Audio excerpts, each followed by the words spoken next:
ইংৰাজী ৩ নৱেম্বৰ ২০২৫ তাৰিখ সোমবাৰে দিনৰ ১১ বজাৰ পৰা আমিনগাঁৱৰ জিলা উপায়ুক্তৰ কাৰ্যালয়ৰ সন্মুখত কামৰূপ জিলাৰ NHMৰ কৰ্মচাৰীসকলে চাকৰি নিয়মীয়াকৰণৰ আৰু দৰমহা বৃদ্ধিৰ বাবে উত্তাল প্ৰতিবাদ সাব্যস্ত কৰি চৰকাৰক সকীয়াই দিয়ে যে অনাগত দিনত চৰকাৰে যদি আমাৰ কৰ্মচাৰীসকলৰ কোনো ব্যৱস্থা নলয় তেতিয়াহ'লে ভয়াৱহ আন্দোলন কৰাৰ হুংকাৰ দিয়ে।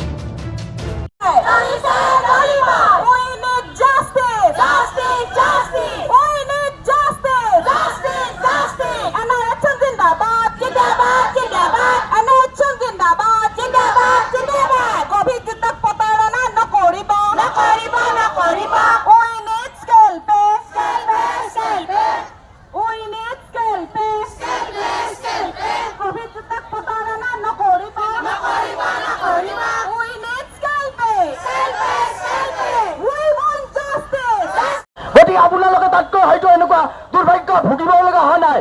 গতিকে আমি মৰিবলৈ আহিছো। গতিকে যেতিয়ালৈকে ন্যায় নাপাম আমি এই যুদ্ধ কৰি যাম।